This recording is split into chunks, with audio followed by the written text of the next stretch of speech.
നമസ്കാരം.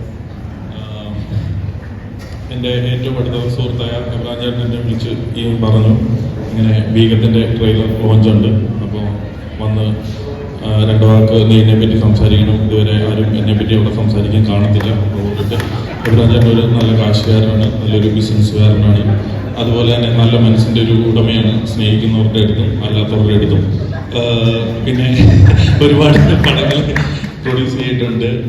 ഇത് അദ്ദേഹത്തിൻ്റെ ഭാര്യയായ ഷീലു എബ്രാഹിമിൻ്റെ പേരിലൂടെയാണ് ഈ സിനിമ പുറത്തു വരുന്നത്. ഷീലു എബ്രാഹിം പ്രസൻസ്. ആര് പ്രസന്റ് ചെയ്താലും പൈസ മുടക്കുന്ന എബ്രാഹിം ചേട്ടൻ തന്നെയാണെന്നുള്ളതാണ് ഈ സിനിമയുടെ വലിയൊരു പ്രത്യേകത. അപ്പോൾ അതുകൊണ്ടിട്ട് എബ്രാഹിം ചേട്ടൻ എന്നോട് പറഞ്ഞു, സാധാരണ എല്ലാ ദിവസവും തന്നെ മിക്ക ദിവസം എബ്രാഹിം ചേട്ടൻ്റെ വീട്ടിൽ പോകാറുണ്ട്, ഭക്ഷണം കഴിക്കാറുണ്ട്. അപ്പം ഇന്ന് വൈകിട്ട് വീട്ടിലേക്ക് വരേണ്ട ഭക്ഷണം കഴിക്കാൻ, നമുക്ക് ഇവിടെ വന്നിട്ട് ഭക്ഷണം കഴിക്കാനാണ് പുള്ളി പറഞ്ഞത്. അങ്ങനെയാണ് ബീഗത്തിൻ്റെ ഓഡിയോ റിലീസിന് വരാനായിട്ട് ദൈവം സഹായിച്ചത്.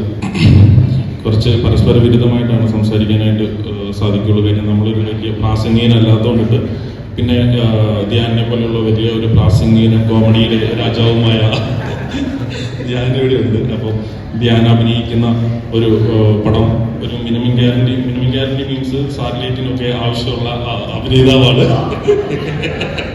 എന്നോട് പറഞ്ഞു കുറച്ച് തള്ളി കൊടുക്കുന്നു, പക്ഷെ എനിക്കറിയില്ല, അളിയും തള്ളുന്നോ അറിയില്ല. അപ്പം പിന്നെ ഇതിൻ്റെ ഡയറക്ടർ സാഗറാട്ടെ നമ്മൾ ഇതിനു മുമ്പ് തന്നെ അസോസിയേറ്റ് ഈവൻ ചെയ്തിട്ടുണ്ട്.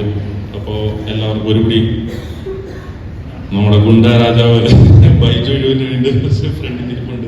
ബൈജു ഒക്കെ എല്ലാവരുമായിട്ട് നല്ല ഈവൻ ബന്ധമുണ്ട്. സോ ഒരിക്കൽ കൂടി ഈ പ്രോഡക്റ്റിന് ഇപ്പോൾ ആരെങ്കിലും വിട്ടുപോയിട്ടെന്ന് ഞാൻ കുറച്ചുകൂടെ മൈൻഡിൽ പരീക്ഷ എഴുതുമ്പോൾ നമ്മളെങ്ങനെ കുറച്ച് പഠിച്ചുകൊണ്ടൊക്കെ വരുമല്ലോ, പക്ഷേ സ്റ്റേജിൽ നിന്ന് കഴിയുമ്പോൾ മറന്നു പോകും. അതിപ്പോഴും തുടർന്നുകൊണ്ടിരിക്കുന്ന ഒരു പ്രോസസ്സാണ്. സോ ഇനിയും കുറച്ചുകൂടെയൊക്കെ പറയണമെന്നുണ്ട്.